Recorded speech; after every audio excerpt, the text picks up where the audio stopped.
The thing that we love about Minecraft is the creativity aspect of it. You can practically do anything you want if you put your mind to it.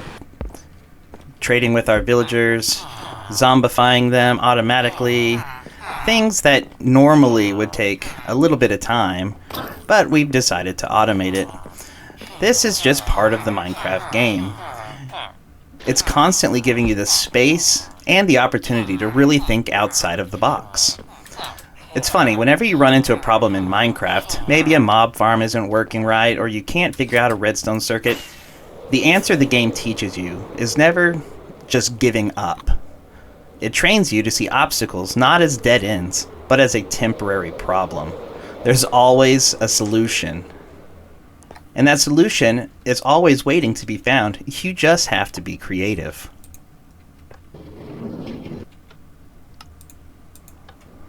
Take bone meal farms, for example. In standard survival like this, they work like a charm. Absolutely fantastic resources. But then you jump into a server like DonutSMP, and they just don't work quite like they should.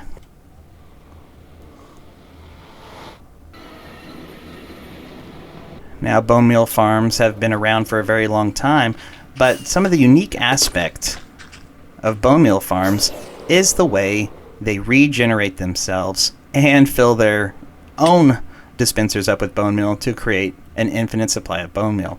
And maybe you're going to connect it to a bamboo farm to make yourself a ton of bamboo planks. Now, we'll talk about the why here in a little while as to why bone meal farms don't work very well in DonutSMP.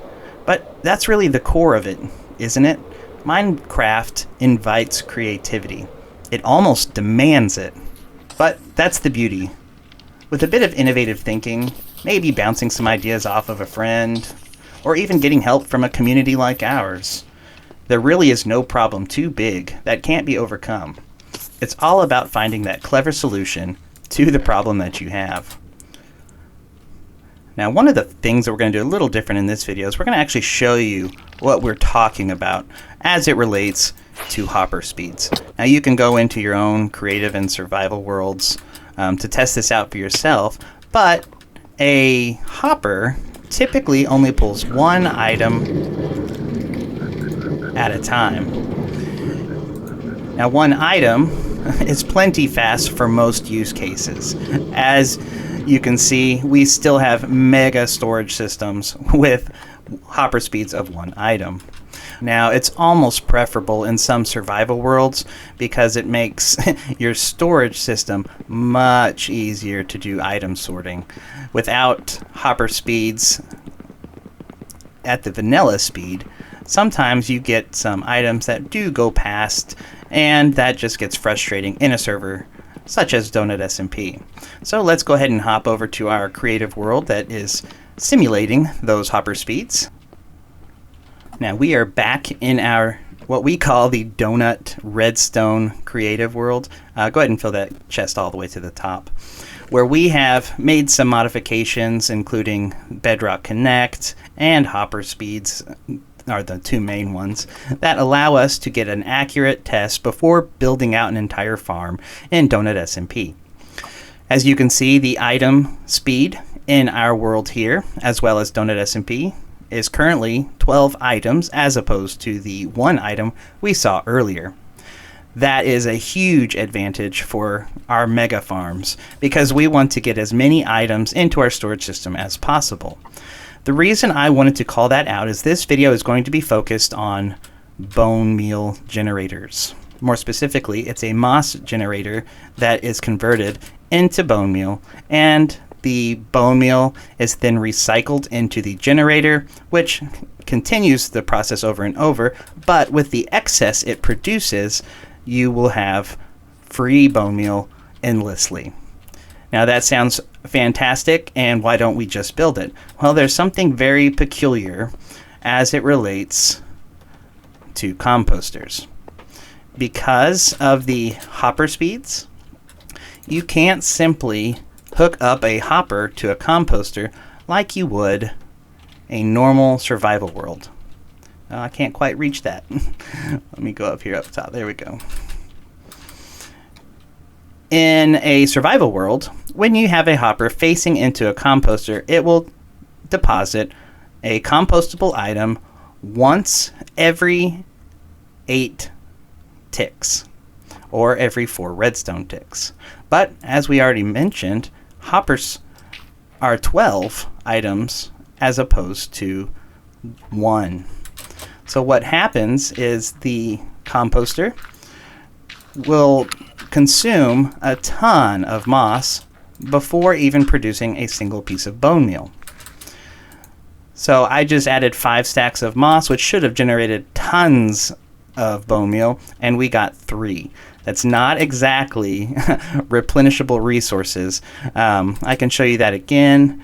Grab some moss, fill the hoppers all the way up, and you can see that it is depositing 12 blocks of moss every single tick, and once again only giving us around 2 to 3 bone meal. So that is the problem. Like I said, we like to find solutions. That's one of our favorite things about Minecraft is you have a problem, now let's find the solution. And we think we've done that. Through several different iterations, we have a favorite already that we use in our survival world, as you probably saw from earlier. I'm going to give credit to the basic design to the channel called The Six. We will put a link in the description to give them the credit that is due them. This is a simple moss farm. When you turn it on, it will generate moss. So Colin, if you could go ahead and turn it on. As we bone meal a block of moss below, all the stone will be converted to moss, and we will have stone generators using lava and water to replenish the moss that is broken by the pistons. All the moss and grass and azaleas, they will all flow down into a water stream. That water stream will be collected, and this is where the creativity kicks in. So we're going to go ahead and turn this off. Now, I showed you what happens when you push 12 items into a composter. It treats it like one item, essentially. So we needed a way to restore the core values of a hopper to only put one item into a composter at a time. Every time the redstone line turns on, the observer will detect the change and will pulse the dropper. Every time the redstone turns off, it detects a change again and will pulse the dropper. That will convert this essentially to a single item hopper, just like you would see in vanilla Minecraft, as opposed to the 12. If I look into the droppers, you'll see that they are completely full, but we are only dispensing or dropping one item at a time. And you can see that we are generating bone meal just like we would in a survival world. That being said, the reason you probably want bone meal in DonutSMP is for pickle farms. I know that's what we are kind of focused on and have been focused on for quite a while. This is probably not going to power your mega pickle farms. This is essentially equivalent to 9 skeleton spawners in DonutSMP, which generates a little over 2 bones per minute. This will generate roughly 8 times, or roughly 9 times, what a single skeleton spawner can produce in a minute's time, but that is still not fast enough to keep up with some of these pickle farms. So this is more of an informational video. This does have some practical uses. Since it is infinite resources, you can hook this up to a bone block crafter and AFK it overnight, or you can pipe it into a bamboo farm, something that doesn't consume 20 bones, or rather 240 bone meal every minute like a pickle farm would. This is simply something that can be run AFK. Once you build it, you never have to restock it, and that's what this tutorial is going to be.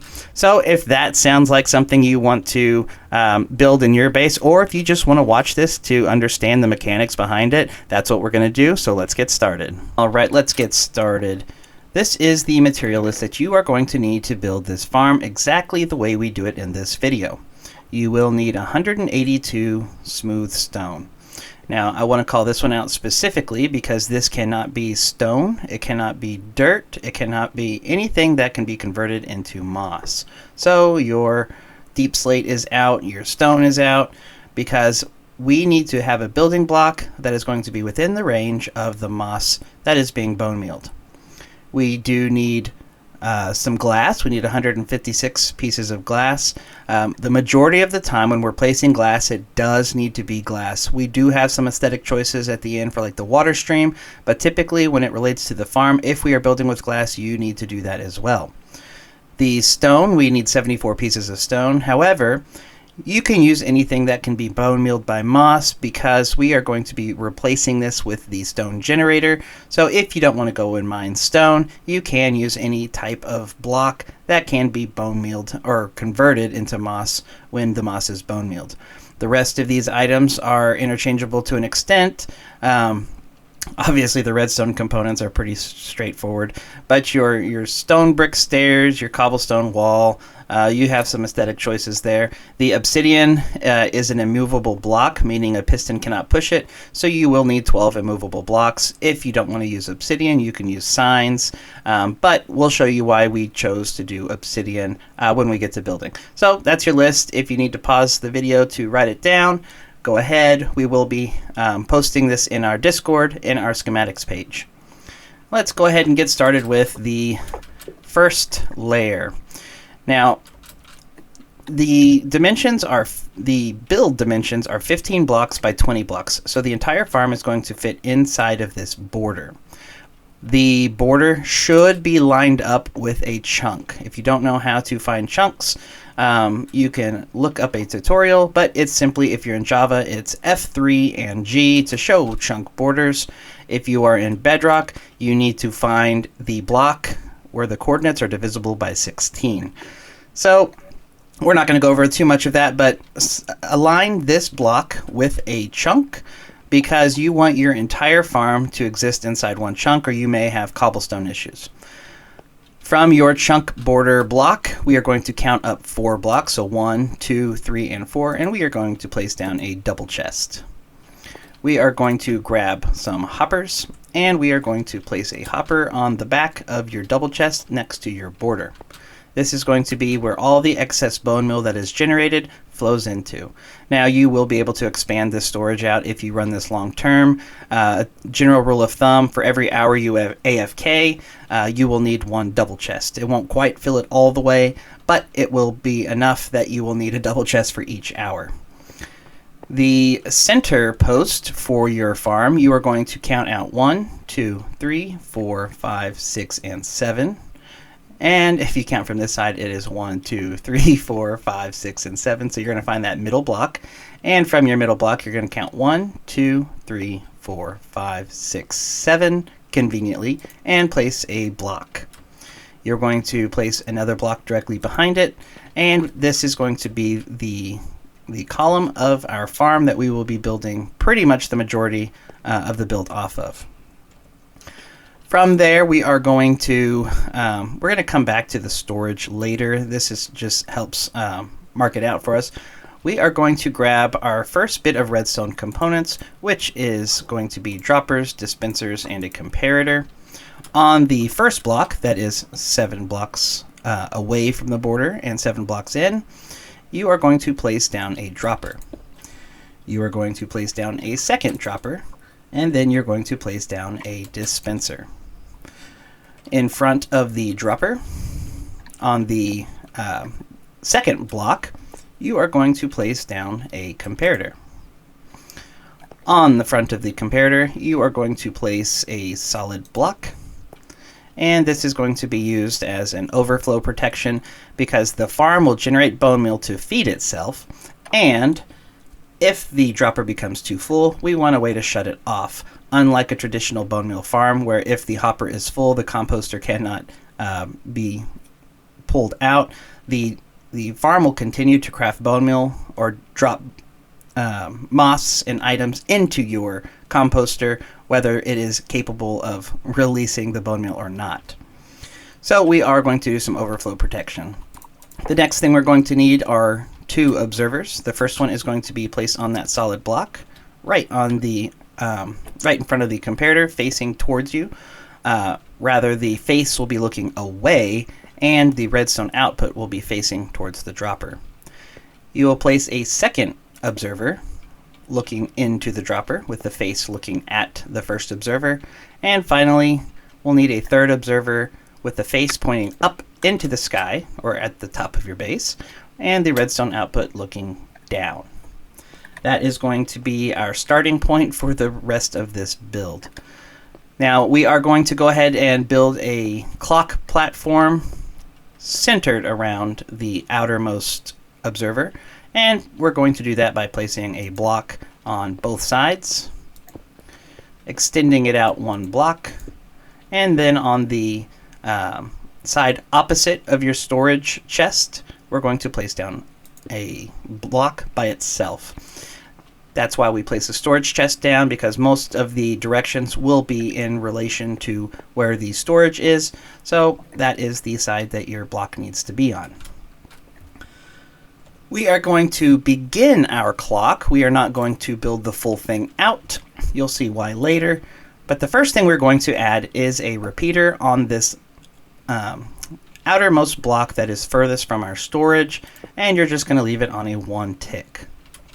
You're going to jump on the block directly in front of that repeater, and you're going to place a repeater facing the platform on a 4 tick. In front of that, you're going to place a repeater on the platform with a 4 tick. You're going to grab some redstone dust, and you're going to make your loop, followed up with a repeater facing back towards the original repeater on top of your observer on a 4 tick, and you're going to finish it off with a repeater with a 2 tick. When all is said and done, this is going to be a 15 tick timer, because lava takes 15 ticks to fall 1 block, which means we have to time the farm to give the lava enough time to create stone.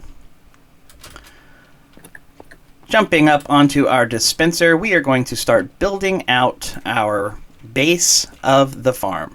So go ahead and grab your glass, and on the front side of your dispenser, closest to the border, the 7 blocks that we counted earlier, we're going to place a piece of glass on the front, and then we are going to count out a total of 3. And then we're going to place a 4th with a total of 3 going perpendicular to it.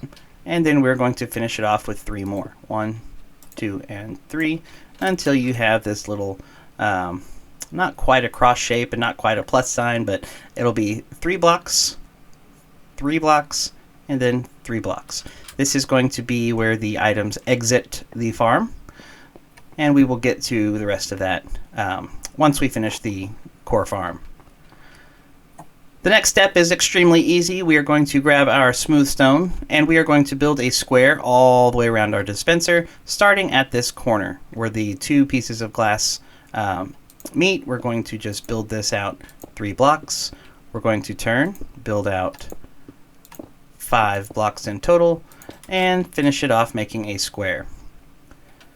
Now the glass makes up part of the square, but conveniently for us, we need 1 additional block right there, which is where we will place a redstone torch to power our clock. So you will have a total of a 5 by 5 area with 1 block shifted towards your clock. The next step is to grab your moss block. Now this is going to be the base of the farm, and it is going to sit directly on top of your dispenser. Every time the dispenser bone meals the moss block, any stone that is within range, it is going to be converted into moss blocks or seeds or azaleas, and it will drop down into your water stream and be converted into bone meal. After we place down our moss block, we are going to build a little clock with observers. Now you are going to need your rails, so go ahead and grab either your powered rails, which is what we will be using in this tutorial. You can replace this with activator rails. They just have to be able to receive a redstone signal.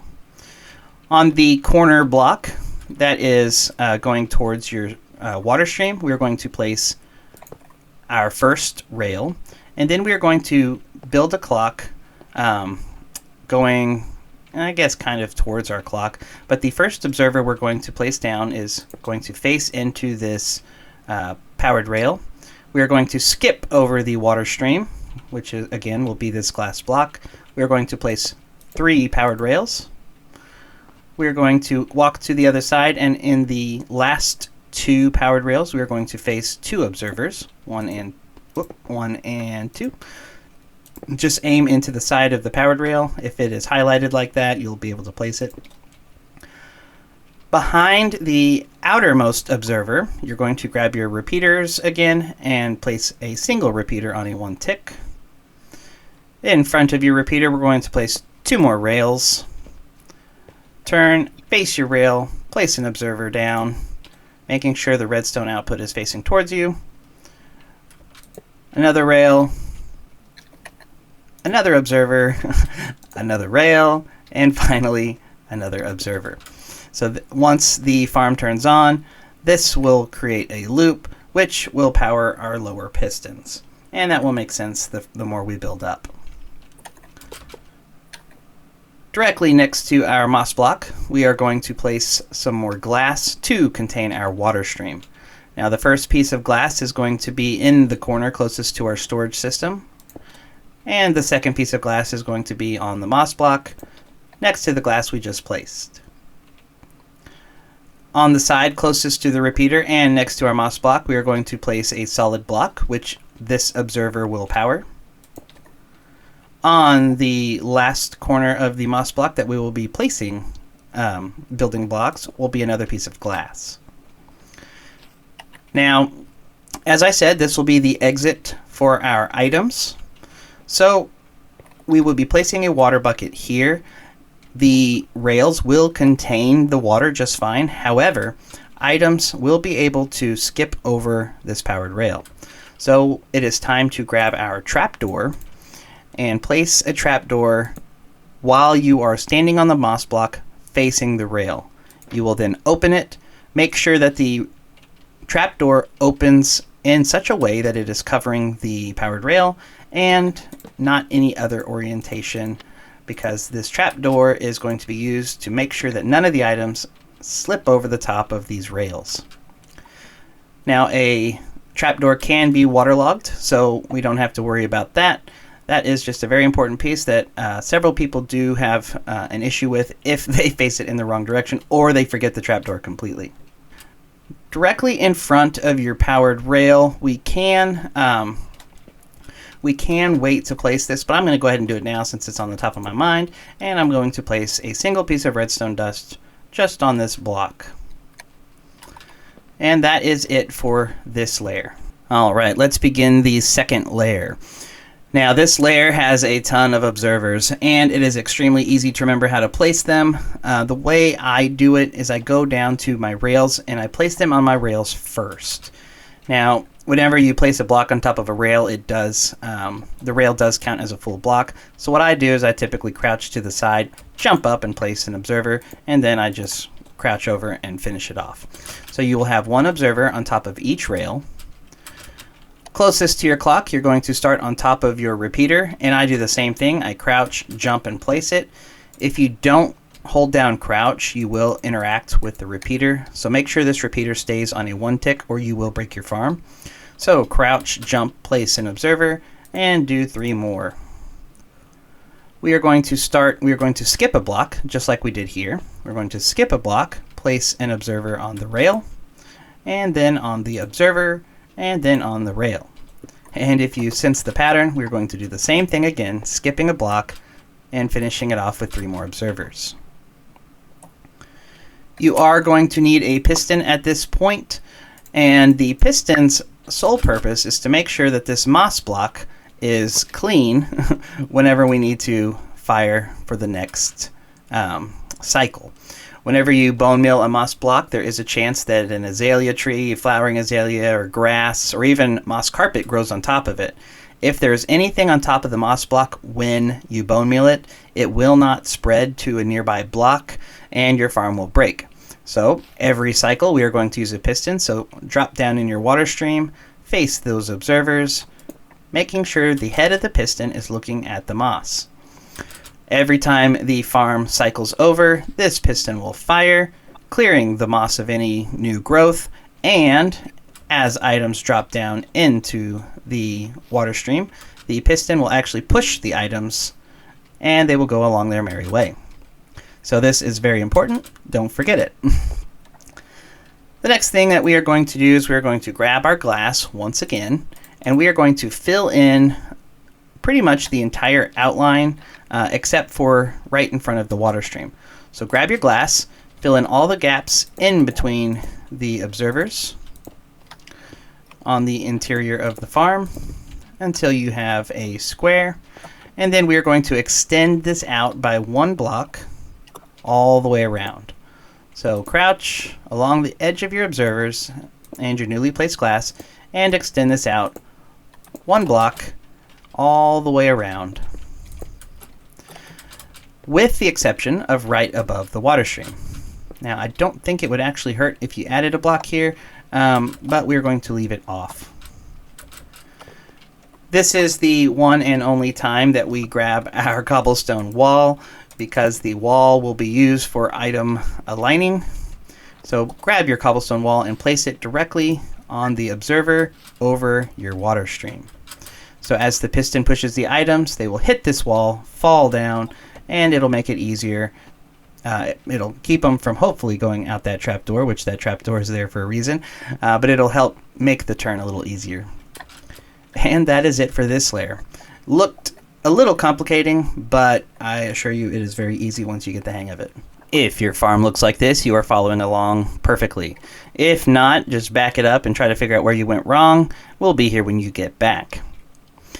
To start the next layer, this is going to be a stone generator layer. We are going to start by placing our smooth stone, and we're going to place it on the corners where the observers are facing up. So find the corner glass, and diagonally from it will be an observer, and you will place a block of smooth stone. You're going to build 2 blocks out in both directions, which will overhang that 1 block just a little bit until you have a V shape. You are going to do this on all 4 corners. They are identical, so go ahead and hop down, place your smooth stone on the observer, and build it out in both directions, again on all 4 sides. You are going to hop back down, and we are going to grab our stone. Again, this can be dirt. It can be anything that can be converted into moss, because this is where the moss will convert, whoops, don't do that, whatever item we place in there. So we're going to build a little 3x3 square around where we can still see our moss block. From our 3x3 square, we are going to hop down on any corner. It does not matter because it is all identical for this. On the left side of your square, we are going to place 4 blocks, 2 being on top of the observers and 2 being on top of the glass. You're going to do this on all 4 sides, just like that.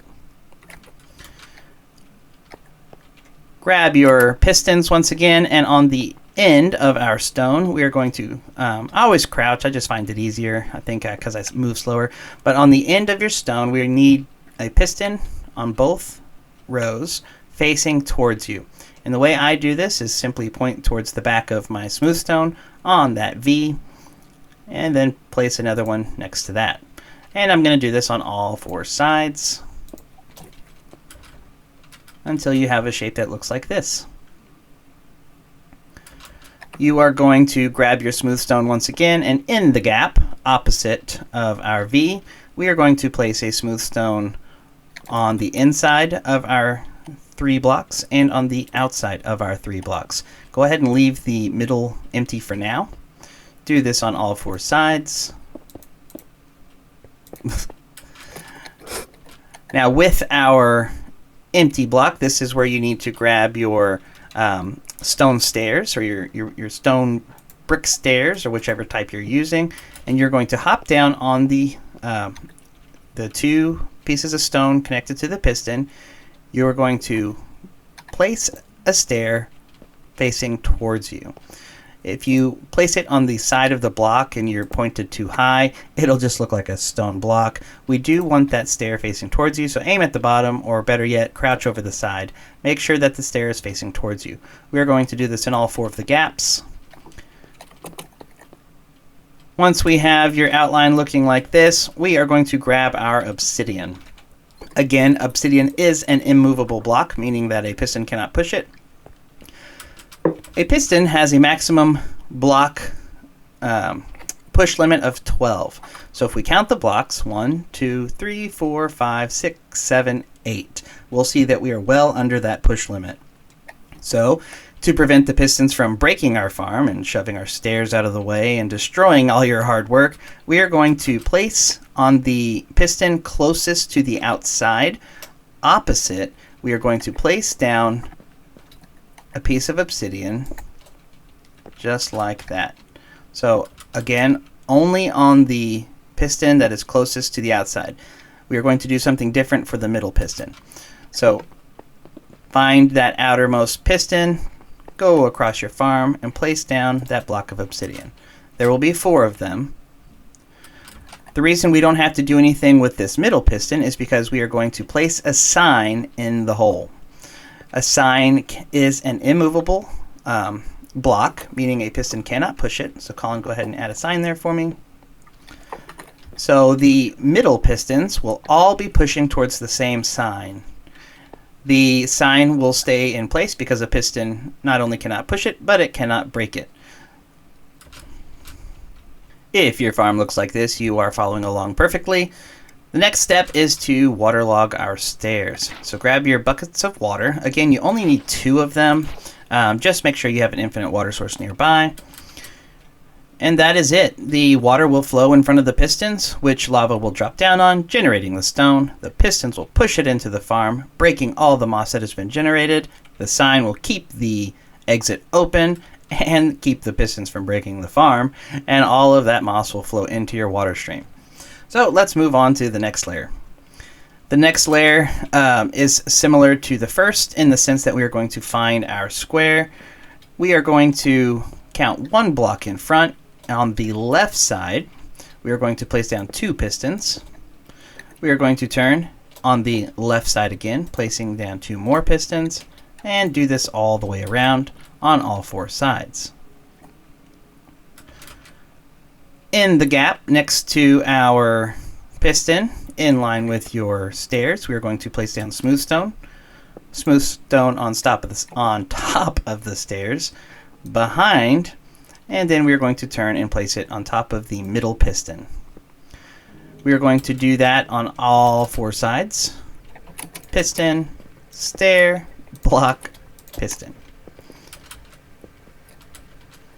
You should have an outline that looks like this.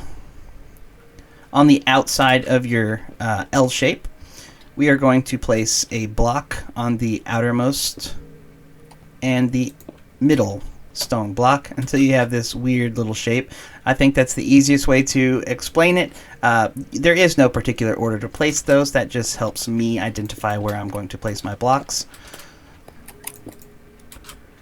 Now the next step is to grab your powered rails, or again, activator rails. We are going to place it on the sides of our pistons. So in the gap that we left by our piston, we're going to place 3 powered rails on all 4 sides of the farm.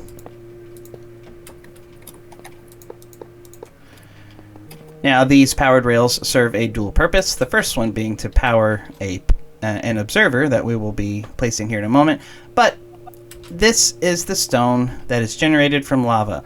The lava will go in this little cubby behind our piston, and lava cannot flow past the rails, so it will contain it inside of your farm. So make sure you do place your rails first. The next thing we're going to do is grab our observer. The observer can easily be placed by standing on top of the obsidian block. This is why we choose obsidian over signs. It just helps build, but you can place this first, I suppose.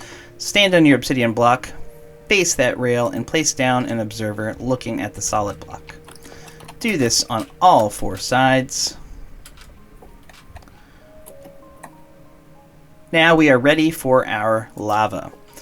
Now, lava cannot be turned into an infinite source, so you do need to have a lava bucket for each layer for a total of 8 lava buckets. And like I said previously, right behind the middle piston in this cubby, we're going to place down a source block of lava, and it will stop at the rail. Do this on all 4 sides.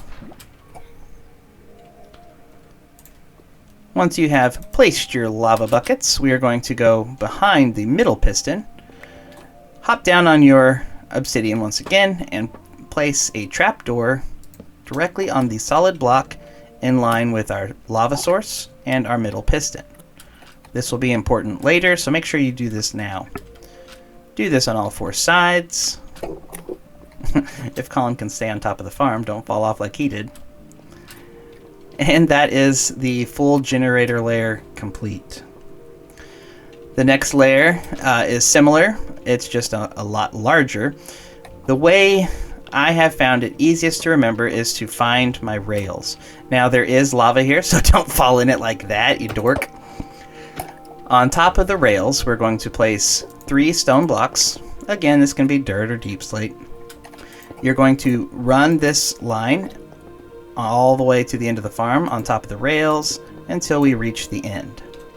We are going to do this on all 4 sides, keeping in mind that as you fill this in, you will have overlapping blocks. You will do this until you get a tic-tac-toe shape. If you have a tic-tac-toe shape, you're doing everything correctly. We are going to hop back down, and we're going to grab, or keep our stone. We are going to place stone on top of the observer and towards the center of our tic-tac-toe shape.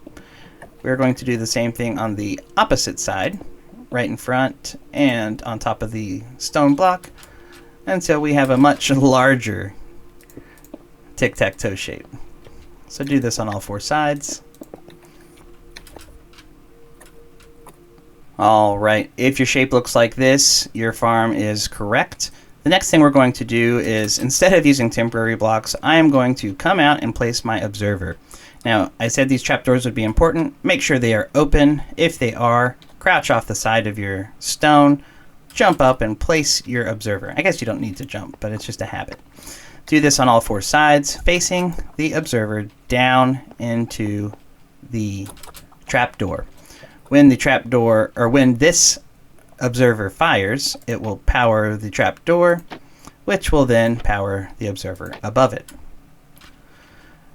Off of the observers, if you have figured it out already, this is our stone generator for layer 2. We will have 2 sides, so we will need pistons to push them in. So on the side of your observer, place a piston facing towards both rows, and you're going to do this on both sides.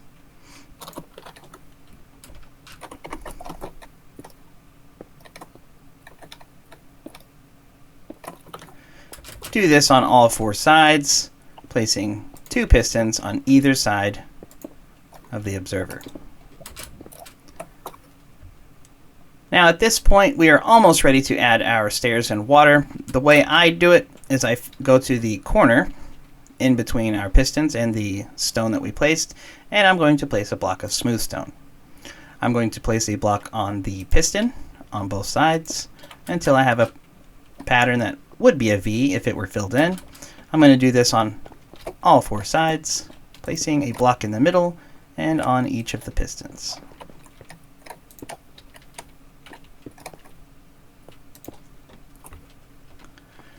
It is time to grab your stairs once again, and the first stair that we are going to place, we have left this open for now to just to show you. You could fill this in with the rest of the stone, but directly in front of your lava, in between the lava and the observer, we're going to place down a stair facing towards you.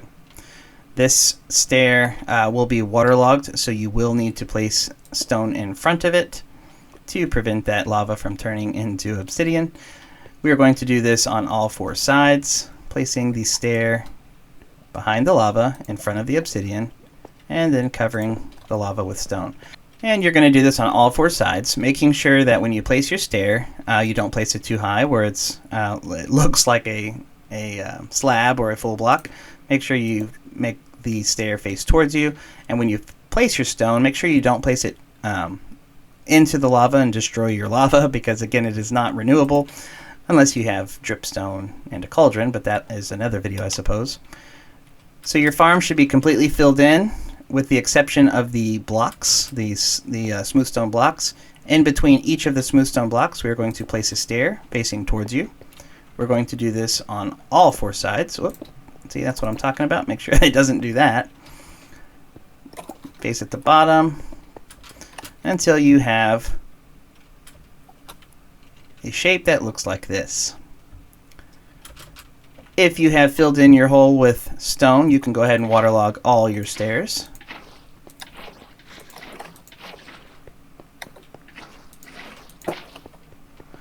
We are just about done with this layer. We have to add our immovable blocks, which again will be obsidian for the outside and signs for the inside. We could count again, or you could take my word for it, but we can count from the piston 1, 2, 3, 4, 5, 6, 7, 8, 9, and 10. So these pistons are facing each other this time, and a piston can push a piston, so we need to have an obsidian block on the back of both outer pistons. And we have to do that on both sides, or one piston will win and your farm will break. We are going to do this on all of the outer pistons. We don't have to worry about the middle pistons once again, because we will be addressing that with signs. So Colin, go ahead and hop down there. And I would recommend just placing this off of the side, because this is a 2-block drop, so you'd have to have a pearl or something to get out. So hop down in there, and it doesn't have to be placed in this order, but the easiest way to make sure you have all of your blocks covered is to go to the left side, as always, place a sign, and to the right, place a sign, turn, and do the same thing. And you're going to do this on all 4 sides. Now, a sign is obviously not a full block. However, it does act as a full block. So if it looks like the pistons are going to be able to push some stone, if you were to break the sign and replace it with obsidian, you'll see that it does occupy the full space, covering both of the inner pistons. So sorry about that, Colin. Go ahead and add that sign back. So now our pistons cannot destroy our farm, and we still have an exit for all of our moss. All right, now this is a very similar to the lower generator. However, since it does have a larger surface area, we need more pistons. So find your square just like before. On the left side, 1 block back, we are going to place down a piston. This time we're going to do a total of 4 pistons. Now, I don't think I explained this in the lower one, but what these pistons are doing is not destroying stone blocks. As you can see, these are actually pushing all of the moss that is destroyed by the lower pistons. It is pushing the moss into our little exit, and it is all being funneled down into that 1 block hole. So we have to stagger these to make sure that the pistons don't interfere with each other, but that's what it should look like. 4 on each corner, starting on the left. Now, directly behind the pistons, we are going to have lava once again. And the best way I can explain this is to place a block where the piston is missing, and then we're just going to build a channel all the way around, making sure that when you place the lava, it will not spill out. And you're just going to do this on all 4 sides, covering the stairs, the solid block, the pistons, the observers. So these do need to be solid blocks because we are going to transmit power through it. But make sure you have a channel all the way, with the exception of the side that is opposite of our storage system. So the side that the items are exiting to, opposite of the storage system, directly behind the block that is not a piston, we are going to grab our note blocks. We had 2 note blocks in our material list. You're going to place the first one directly behind the smooth stone block and directly behind the piston next to it, leaving a gap for our lava. You are going to finish off your barrier with smooth stone. So your farm should look like this. And again, to keep the timing correct, the note blocks need to be opposite of your storage system. All right, we are ready to add our lava. Before we do, I would recommend doing this next part first. Grab 2 pieces of glass and place it on top of your note blocks. If you were to add the lava without placing the glass, your note blocks will continuously catch on fire. You would have to put them out until you get to that step. So go ahead and add those 2 pieces of glass now. Grab your lava buckets. You will be needing 4 more, and you're going to place it directly on top of our stairs. Now, what I do is I find the middle block, which is in line with the middle of your farm, and I just place it on that back block. It will flow across. You'll do this on all 4 sides, placing the lava bucket right in the middle. And that is it for this layer. Extremely easy. This layer is pretty much just as easy. We are going to build a square all the way around, covering up our pistons with our smooth stone blocks, or whatever blocks you're building with. Directly off of the back of our square, over our lava source, we are going to place a block covering our lava source. And you're going to do this on all 4 sides. Thank you, Colin. And that is the end of your farm. You are going to need some redstone components for the final piston pushing. So grab a repeater and grab some redstone. And I am going to start at the note blocks. On the corner of our wall that is next to our note blocks, I'm going to place a repeater on a 2-tick with a piece of redstone dust in front. Off of the side opposite of our repeater, I'm going to place 2 pieces of redstone. I'm going to turn towards the block that is capping off our lava source, place a piece of redstone, and then finish it off with 2 more until you have this U shape. You are going to do the same thing on the next row, but instead of there being a note block, we are going to put redstone dust, so add 3 pieces of redstone dust, and then once again make the U shape, making sure it goes in the same direction. The next row is identical, 3 pieces of redstone dust, hopping up and making that same U shape. The last one is almost identical. We're going to place 3 pieces of redstone dust, just like before, but instead of stopping at the U shape, we're going to continue all the way until we are over our repeater. So your redstone should look like this. And that is your core farm complete. Alright, your core farm is complete. Go back to where you started, facing the farm with the storage system on your left. Go up to the dropper, and this is going to be opposite of your comparator. We're going to place a hopper into the dropper. This is going to be the hopper line that cycles the bone meal back into the farm, which makes this farm run indefinitely without any interaction from you.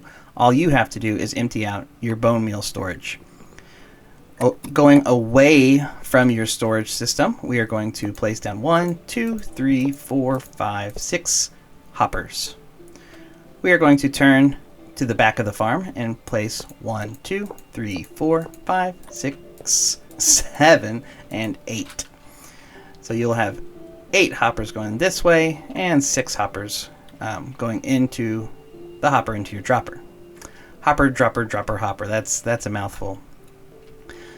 We're going to do the hopper line on the storage as well. So we're actually going to build up our storage by another double chest. Let's try that again. Another double chest. We are going to do 10 hoppers this time. So off of the side closest to your border, furthest away from your farm, we're going to do 1, 2, 3, 4, 5, 6, 7, 8, 9, and 10. Alright, now that you have your hopper line complete, it is time to add our composters. Now from the storage side of the farm, we are going to add a composter on top of each hopper, so 10 in total. 1, 2, 3, 4, 5, 6, 7, 8, 9, and 10. You could actually get away with 9, but I do like an extra one for overflow because this will overflow at some point and you don't want to lose any of your returns. On the side closest to your farm, we are going to add some solid blocks on the back of our composters. We're going to do the same thing on the opposite side, but we're going to start at the end of it. So we're going to add 8 composters on this side. 1, 2, 3, 4, 5, 6, 7, and 8. You will notice that there is going to be a line of hoppers that do not have anything on it, and that is simply to get the bone meal back into the farm. Same as the other side where our storage bone meal is, we're going to place stone on the inside closest to your farm, and we're going to do that on each composter. All right, now on this back of the farm, I am going to walk up to the hopper line that doesn't have anything on it, and I am going to place a block of glass. Now this does need to be glass at this point, and the rest of it I'm going to do glass as well because I can't stand it when I just have one block like this. So from our main hopper line with the composters, I'm going to count out 3, 1, 2, and 3, and I'm going to place a piece of glass. I'm going to run this all the way until I am even with the end of my hopper. I'm going to do the same thing on my storage side. I'm going to go 1 block out from my stone block, and I'm going to place down a glass block since I don't have a hopper line to put anything on, and then build it up a second block, and then I'm going to run it all the way to the end until I'm even with the last composter.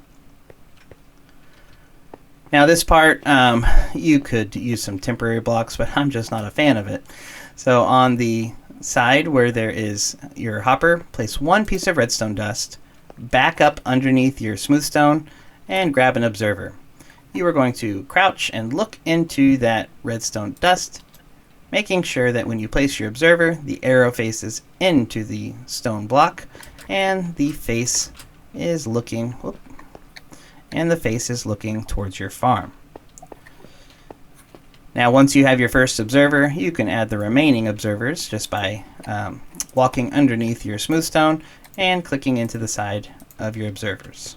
Alright, you're going to do the same thing on the storage side, placing a piece of redstone dust on the corner glass, walking underneath your smooth stone, crouching, and placing an observer looking into your redstone dust.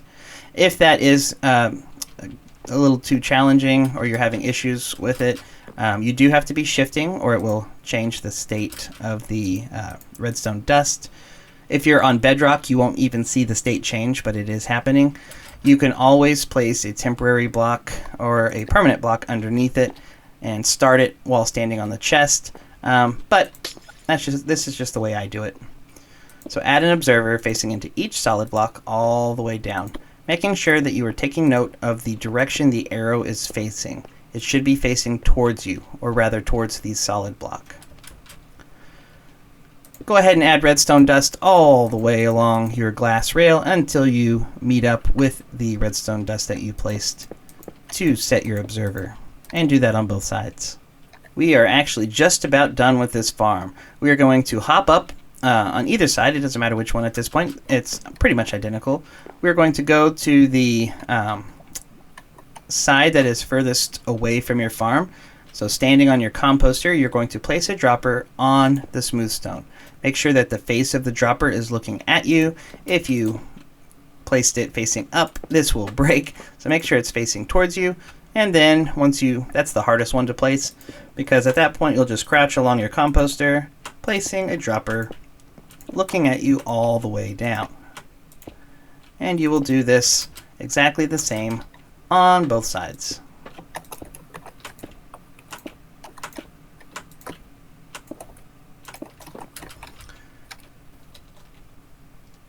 Now, as we said earlier in the video, the dropper is just a way for us to control the amount of items going into our composter. So this dropper will be dropping into a hopper, and that hopper will be nozzled down into our composter. So go ahead and hop up on your dropper, or however you want to get to it, and place hoppers into each composter, just like that. The nozzle needs to be facing straight down, or it will not flow. Do this on both sides.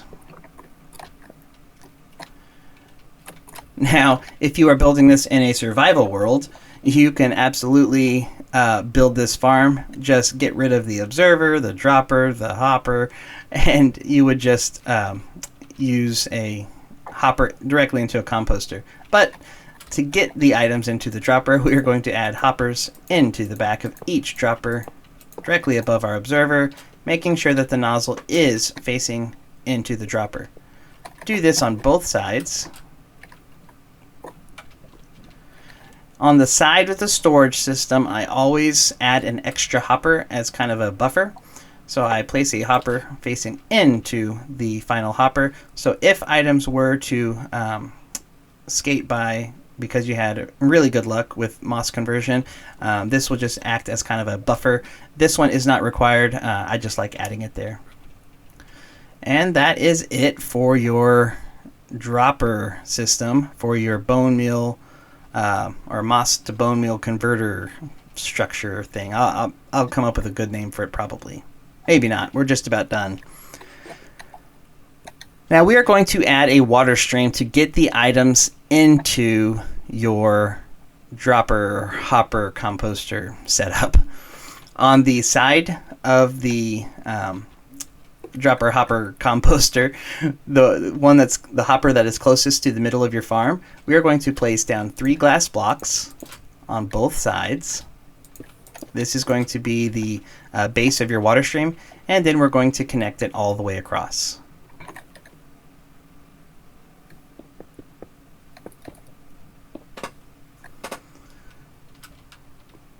Now, do not get this part mixed up.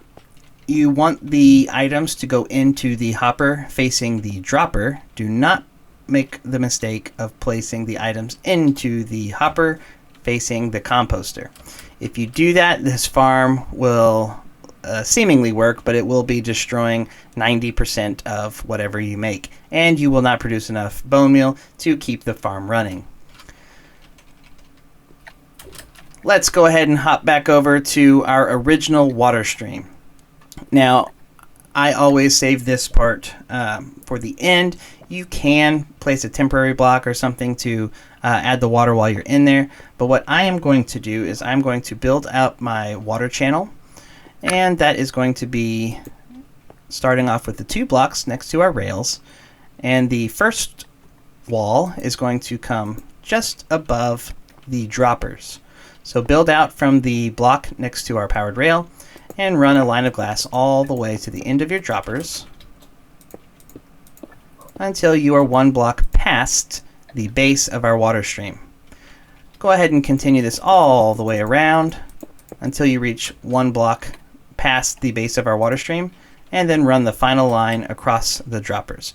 So Colin will go ahead and finish that off, and I'll hop back over here and do the same thing on the inside of the farm.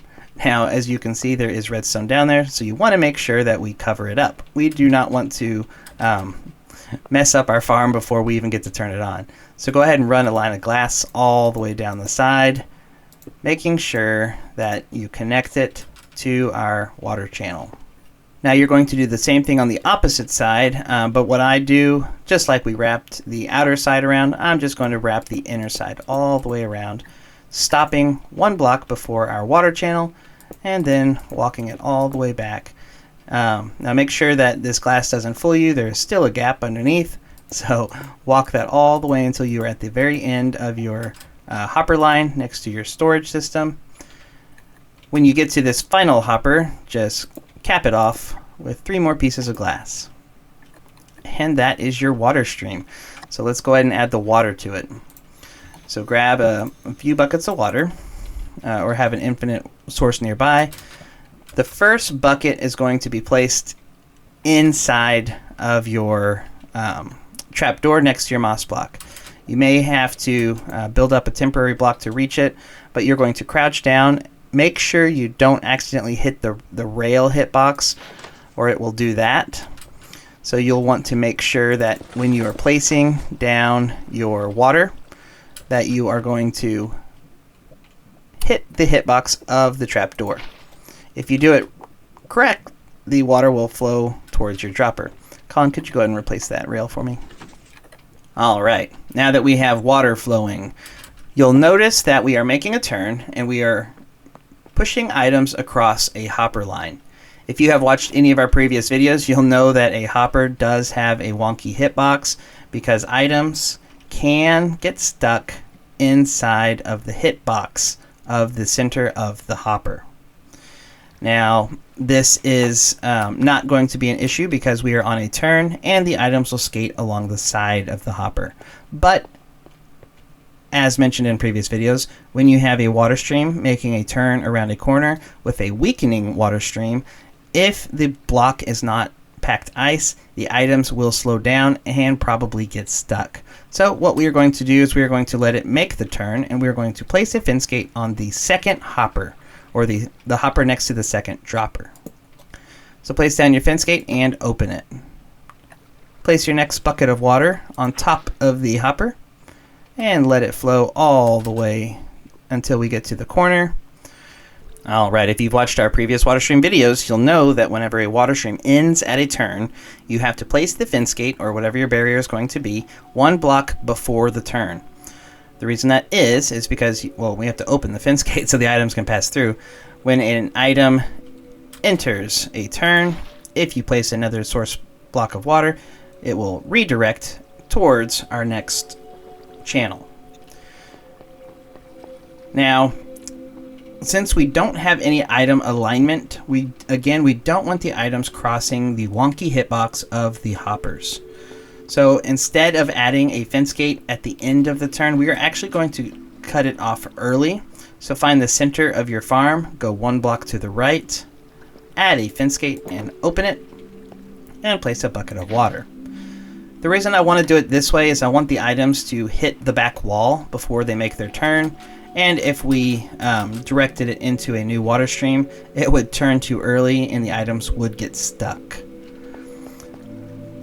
Since we have the items skating along the side, we do have a weakening water stream, but it is not on a turn. So we're going to place a fin skate right where the water is ending. We're going to cut it off early, open it, and place our last bucket of water, which will take us all the way to the end on our overflow hopper.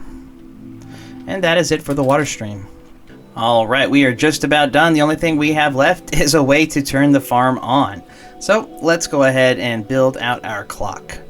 The first thing we're going to do is we're going to go to the side where our storage system is, and we're going to build out a little glass platform starting at the end of our redstone row. So add 1, 2, 3, 4 pieces of glass. And then we are going to turn and add 1, 2, 3, 4 in a square. And we're going to add a 5th piece of glass, leaving this one open. This one needs to be a solid block because we are going to have redstone travel down. And in Java, redstone cannot travel down a transparent block. Now, directly off of the corner towards our clock, we are going to place down a redstone block. And that is going to be used to turn on the clock for our composters. And to do that, we are going to grab a sticky piston, hop down next to your redstone block, look up, and make sure the head of the sticky piston is facing down towards your redstone block. Directly diagonally from your redstone block towards your bone meal return side, we're going to add another solid block. Again, diagonally from your redstone block. And that is going to be the base of our lower clock. The lower clock is going to be a simple comparator clock. Go ahead and turn facing away from your sticky piston with your back to the sticky piston. Hop up and place a comparator and put it on subtract mode. So right click it once, making sure that the redstone torch, the single redstone torch, is lit even when there is no redstone signal. You are going to create a 10 redstone tick clock, so the comparator is 1 tick. We're going to place a repeater on a 4 tick, a repeater on a 1 tick, turn around, and in between the 3 redstone components, we're going to place another repeater on a 4 tick. So if we count that up, we have 4 and 4 is 8, 1, and then again comparator is 1 for a total of 10 ticks. And I'll explain that in a moment. Grab your redstone dust and connect the clock until you have a loop. Go ahead and connect the redstone line of our storage composters. Now for our bone meal return side, we are going to go off of the solid block, run a line of redstone right up to our redstone block. Grab a redstone repeater and face it into the solid block on a 1 tick. Now, as I mentioned before, we don't want our dropper to overfill with bone meal because this will continue to drop items into the hopper even if the hopper can no longer take it. And we don't want your moss and stuff jumping out of your farm. To do the overflow protection, it is extremely simple. We're going to add a piece of redstone dust underneath the block that the comparator is looking into. Go towards your glass wall and turn 1 towards your solid block. You're going to place a second repeater on a 1 tick facing the same solid block and then add a piece of redstone dust on top.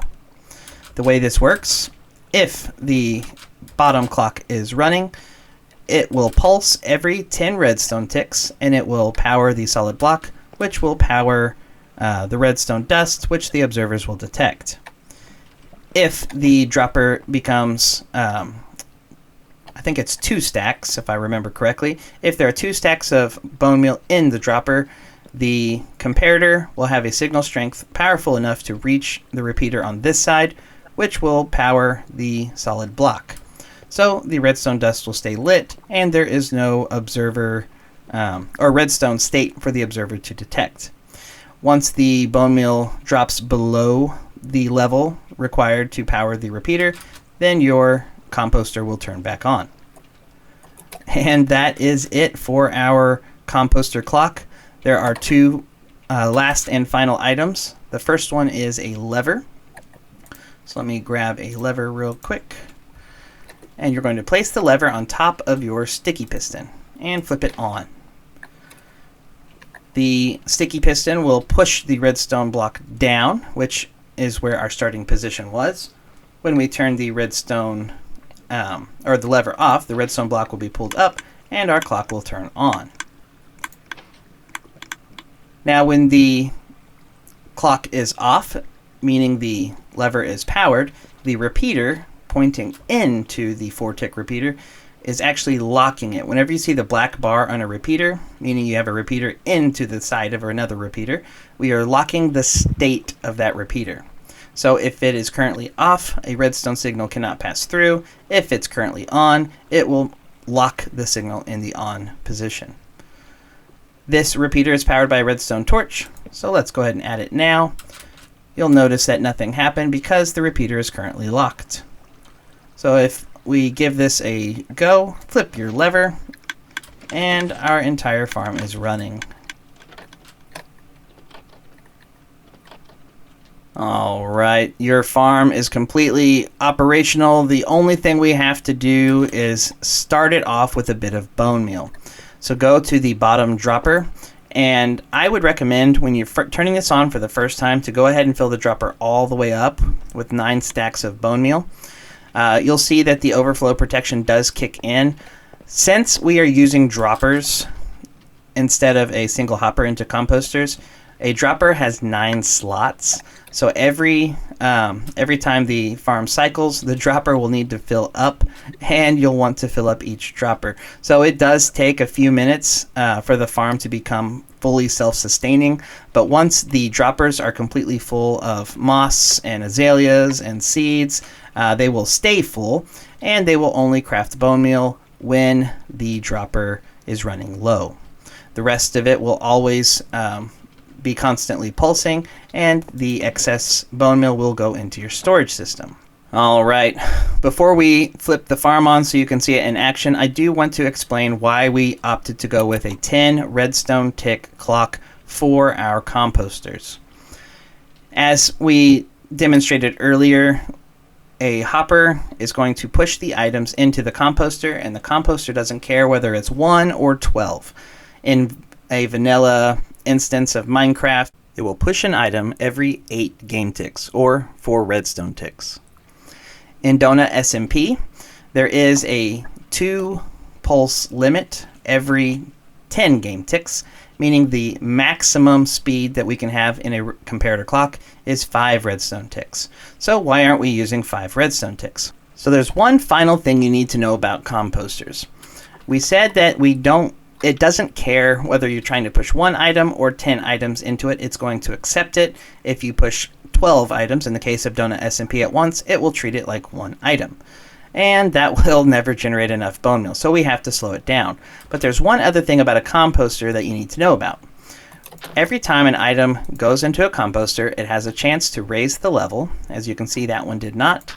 But once you get to the very top, it will fill completely, and then you'll see it solidify. It doesn't seem like very long, but once it reaches the top of the composter, it takes 20 game ticks for it to turn from a full composter to a solidified composter where you can extract bone meal.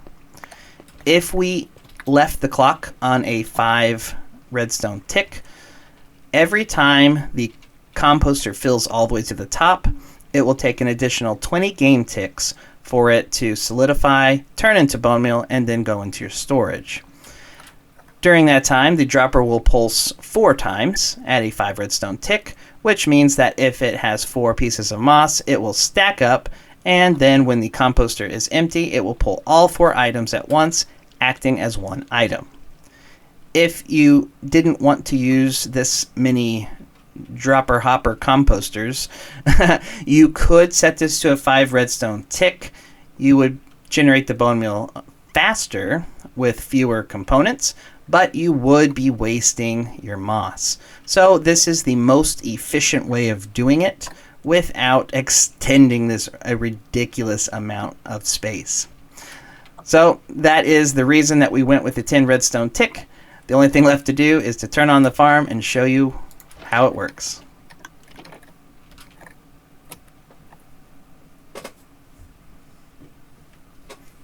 Thank you so much for watching another C3 gaming tutorial. Now, as we said at the beginning of this video, this farm is not super practical, but it is a bone meal farm that works in DonutSMP, and it's probably the only one. So if you want to experiment with it, let us know what you think about it.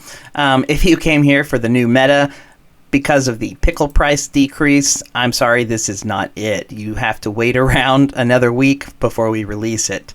But if you have any trouble with this farm, join our Discord. There'll be a link in the description. We'd be happy to help you. Like we said, our favorite thing about this game is not only finding problems, but finding solutions to the problem. And we think that this solution is the only one for bone meal in the DonutSMP. I am D3 Daddy. And I'm C3DG Minecraft. And thank you so much for the media rank. I can't believe that this channel has grown so much. We've already hit 1,000 subs. And I just want to say thank you. Well, you heard it. Media rank, and it's only possible because of you. So, like, subscribe, ring the bell, and we can't wait to show you what we have in store next.